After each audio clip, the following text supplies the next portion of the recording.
Hello everyone, welcome to the channel of Education World EW. Welcome to your class of Economics. बेटा आपको मैंने पिछली lecture में भी बताया था, इंट्रोडक्शन टू इकोनॉमिक्स करा था, क्योंकि हम लोग जो है वो पार्ट बी डिमांड का, कंज्यूमर इक्विलिब्रियम का, माइक्रो इकोनॉमिक्स का ऑलरेडी कर चुके हैं. सो अब हम लोग जो टॉपिक करने जा रहे हैं ना आज, दैट इज स्टैटिस्टिक्स. स्टैटिस्टिक्स किसको कहते हैं? देखो, इकोनॉमिक्स में स्टैटिस्टिक्स का बहुत बड़ा रोल है. अभी तो आप +1 में हो, जैसे जैसे आप ग्रेजुएशन में जाओगे, पोस्ट ग्रेजुएशन में जाओगे, तो स्टैटिस्टिक्स अपने आप में एक अलग डिसिप्लिन की तरह इमर्ज होगा, मतलब अलग सब्जेक्ट की तरह इमर्ज होगा. बट स्टैटिस्टिक्स का मतलब रहता है जितने भी फैक्ट्स और फिगर्स हम लोग कलेक्ट करते हैं, ठीक है, तो वो इकोनॉमिक्स में तो बहुत ज़रूरी चाहिए होते हैं, क्योंकि हमने सारी पॉलिसीज़ बनानी होती हैं, प्रोसीजर्स बनाने होते हैं. तो वो हम लोग किसके सिर के ऊपर बनाते हैं? वो हम लोग बनाते हैं इकोनॉमिक्स के सिर के ऊपर. किसके सिर पे बनाते हैं? इकोनॉमिक्स के सिर पे हम लोग जो हैं वो चीज़ें बनाते हैं. सो शुरू करते हैं. एक और चीज़, स्टैटिस्टिक्स को जब भी डिफाइन किया जाता है, एक उसका रहता है सिंगुलर सेंस, एक उसका रहता है प्लूरल सेंस. तो हम लोग सबसे पहले सिंगुलर सेंस में स्टडी करेंगे.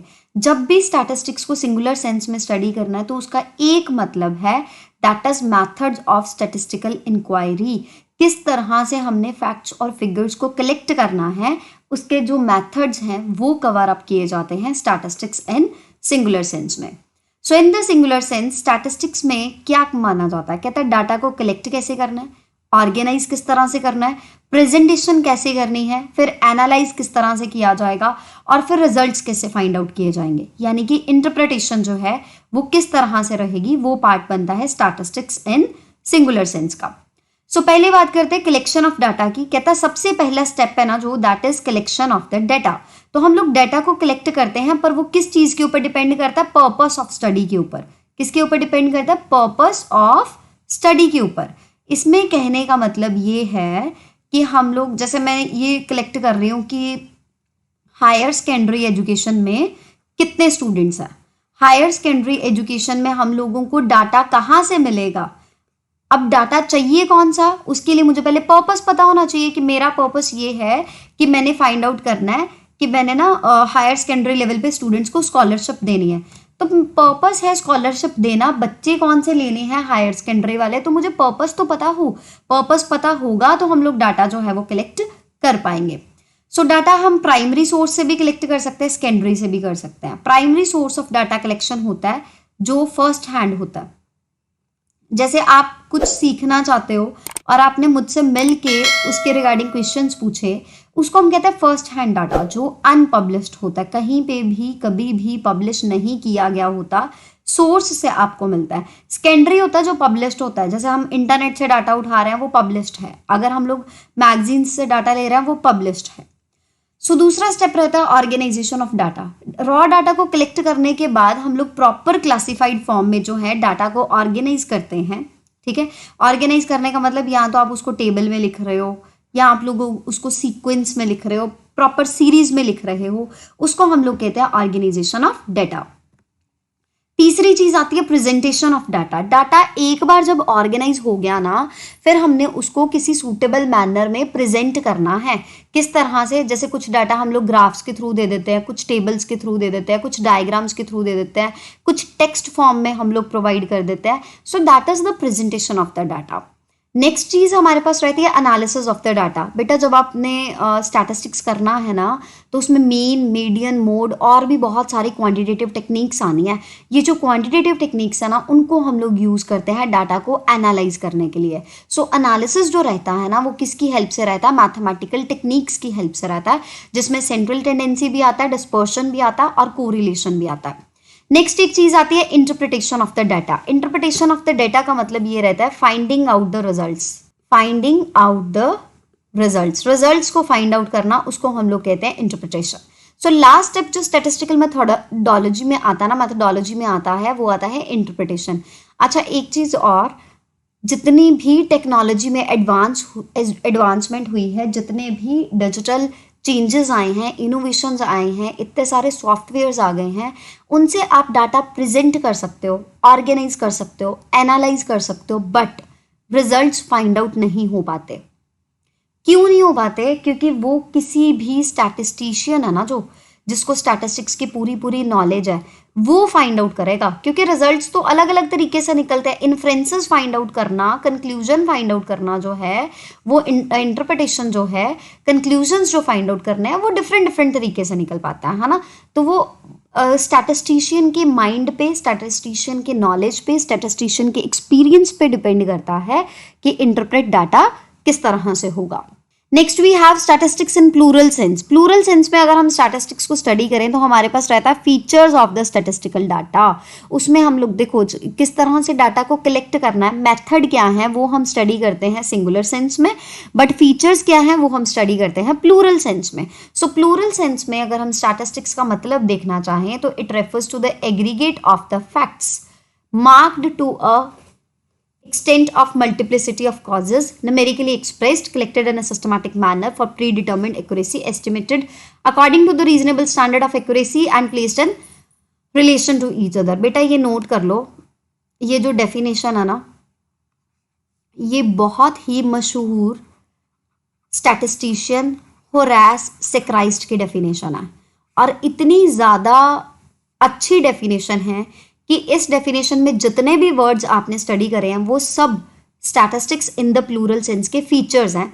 Aggregate of facts affected to a marked extent by multiplicity of causes, दूसरा फीचर। न्यूमेरिकली एक्सप्रेस्ड, तीसरा feature. Collected in a systematic manner for a predetermined purpose, चौथा feature. Estimated according to a reasonable standard of accuracy, पांचवा feature. Placed in relation to each other, छठा feature. So ये सारी की सारी definition जो है ना वो क्लियरली प्लूरल सेंस को एक्सप्रेस कर देती है। अगर आप इस डेफिनेशन को याद कर लेते हो ना तो स्टैटिस्टिक्स इन प्लूरल सेंस कोई डिफिकल्ट गेम नहीं है। सो पहली चीज आती है एग्रीगेट ऑफ फैक्ट्स। तो कहते हैं डाटा को हम लोग स्टैटिस्टिक्स कह सकते हैं अगर इसमें एग्रीगेट ऑफ फैक्ट्स हो, इसमें बहुत सारे फैक्ट्स का एग्रीगेट रहना चाहिए। एक सिंगल या फिर एक आइसोलेटेड फैक्ट जो है, जैसे राम इज 15 ईयर्स ओल्ड, ये स्टैटिस्टिक्स नहीं है। अगर मैं ये कहूँ पंजाब में इतने लाख बच्चे हैं, कर्नाटका में इतने लाख बच्चे हैं, तमिलनाडु में इतने लाख बच्चे हैं, उत्तर प्रदेश में इतने लाख बच्चे हैं, तो वो स्टैटिस्टिक्स बनता है। बट एक सिंगल फीचर, एक सिंगल इंडिविजुअल सेंटेंस, एक सिंगल इंडिविजुअल आइटम जो है वो कभी भी स्टैटिस्टिक्स नहीं बन पाती। So for a data to be counted as statistics, अगर आपने एक डाटा को स्टैटिस्टिक्स मानना है ना तो वो किसी ना किसी एग्रीगेट की फॉर्म में होना चाहिए। ठीक है, जैसे कि series relating to the ages of 30 students in a class, जैसे 30 स्टूडेंट्स का डाटा लिखा हुआ है कि ये बच्चे की ये उम्र है, इतना वेट है, इतनी हाइट है, वो स्टैटिस्टिक्स बनता है। नेक्स्ट आता है affected to by multiplicity of causes. अब देखो अगर मैं वीट की उसकी बात करूं कि वीट क्रॉप जो है उसकी कल्टीवेशन की बात करूं तो वो सिर्फ और सिर्फ सीड्स पे डिपेंड नहीं करता, वो सीड्स के साथ साथ फर्टिलाइजर्स पे डिपेंड करता है, उसके साथ साथ इंसेक्टिसाइड्स पे डिपेंड करता है, उसके साथ साथ रेनफॉल के लेवल के ऊपर डिपेंड करता है, उसके साथ साथ जो फार्मर है उसको किस तरह से इसका एक्सपीरियंस है उस चीज़ के ऊपर डिपेंड करता है। सो स्टैटिस्टिकल डाटा जो है वो बहुत हद तक बहुत सारे रीजंस की वजह से जो है वो इफेक्ट होता है, बहुत सारे फोर्सेस हैं, बहुत सारे फैक्टर्स हैं जो इसके ऊपर काम करते हैं। So influence of any particular factor, किसी भी पर्टिकुलर फैक्टर का जो पूरा पूरा इन्फ्लुएंस है उसको हम लोग ईजिली आइसोलेटेड नहीं कर सकते, मतलब अकेला नहीं कर सकते। जैसे मैं एग्जांपल लूँ कि प्रोडक्शन की जो स्टैटिस्टिक्स है of a crop like rice is affected by extent of rainfall, जैसे मैंने ये कहा कि रेनफॉल, फर्टिलाइजर, सीड्स, इन सब का इम्पैक्ट जो है वो क्रॉप की प्रोडक्शन के ऊपर पड़ेगा। तो ये किसी हद तक पॉसिबल है ना, क्योंकि बहुत सारी चीज़ों से इफेक्ट होता है, बट हम एक एक इफेक्ट का जो इंटेंसिटी है, जैसे मैं ये कहूँ कि सीड्स का कंट्रीब्यूशन कम था, फर्टिलाइजर्स का ज़्यादा था, इंसेक्टिसाइड्स का फर्टिलाइजर से कम था पर सीड से ज़्यादा था, रेनफॉल का सबसे ज़्यादा था, तो कहता है आप इंटेंसिटी नहीं स्टडी कर सकते, आप ये नहीं कह सकते कि एक ज़्यादा फायदेमंद है दूसरा कम फायदेमंद है। Next is numerically expressed. अगर आपने किसी भी स्टैटिस्टिक्स को फैक्ट कहना है ना तो वो न्यूमेरिकली एक्सप्रेस होना बहुत जरूरी है। अगर मैं ये कहूँ Ram is big, Sita is small, ये क्वालिटेटिव डाटा बेटा, ये कभी भी स्टैटिस्टिक्स नहीं बनता, कभी भी ये चीज स्टैटिस्टिक्स नहीं बनती। So statistics has to be expressed numerically और क्वांटिटेटिवली। क्वालिटेटिव एट्रीब्यूट्स जैसे कि ऑनेस्टी, ट्रुथ, लॉयल्टी, ये स्टैटिस्टिक्स नहीं बनते अनलेस इनके लिए कोई क्वांटिटेटिव फीचर हो। जैसे कि Ram is shorter than Shyam, Ram जो है वो श्याम से छोटा है, इसको हम स्टैटिस्टिक्स नहीं कह सकते। पर अगर हम सेम चीज को क्वांटिटेटिव नंबर में लिखें ना, जैसे Ram 155 centimetre, Shyam 160 centimetre, Anusha 153 centimetre, यानी 153 सेंटीमीटर, 155 एंड 160, तो इसको हम लोग स्टैटिस्टिक्स कह सकते हैं।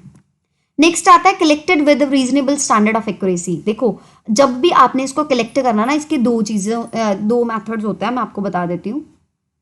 एक होता है सैंपल मेथड, एक होता है सेंसस मेथड। सेंसस इंडिया में हर 10 साल बाद किया जाता है, 10 ईयर्स के बाद पॉपुलेशन का सेंसस होता है, मतलब एक एक करके बंदे को काउंट किया जाता है।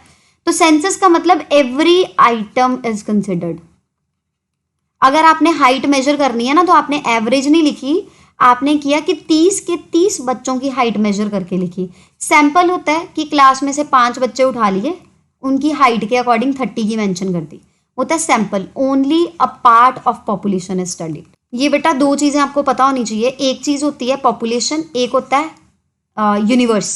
ठीक है, यूनिवर्स होता है जितने भी लोग हैं, जितने भी आइटम्स हैं, उनको स्टडी करना, that is universe. So population का एक पार्ट जो स्टडी होता है उसको हम बोलते हैं सैंपल। देखो अब जैसे आपने अमूल बटर खरीदना है, तो आप हर एक डब्बी को खोल के तो उसमें से चेक नहीं करोगे ना, तो आप एक डब्बी खोल के चेक कर लोगे, वो हो जाता है सैंपल। पर आपने हर एक बच्चे की एजुकेशन क्वालिफिकेशन उससे पूछनी है, लिखनी है, वो चीज हो जाती है census.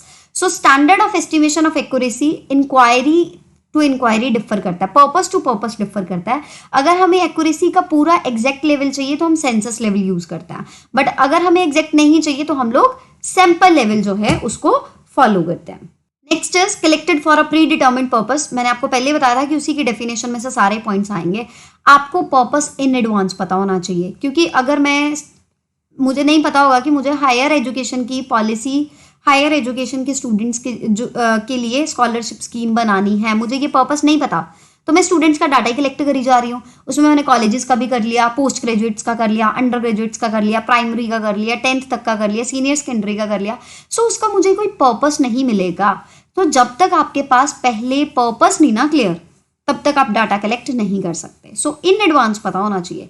Next is collected in a systematic manner. एक बिल्कुल सही मैनर में डाटा को कलेक्ट करना आना चाहिए। अगर आप हैफाजाइड मैनर में कलेक्ट करते हो ना, मतलब रॉ जिसको आप कह लो, इधर से भी डाटा उठा लिया, उधर से भी उठा लिया, उधर से भी उठा लिया, कोई फायदा नहीं होगा। नो एडवांटेज, नोट कर लो, नो एडवांटेज, कोई एडवांटेज नहीं मिल पाना इसका। Next is it should be placed in relation to each other. Statistics जो है ना वो एक दूसरे के रिलेशन में आना चाहिए।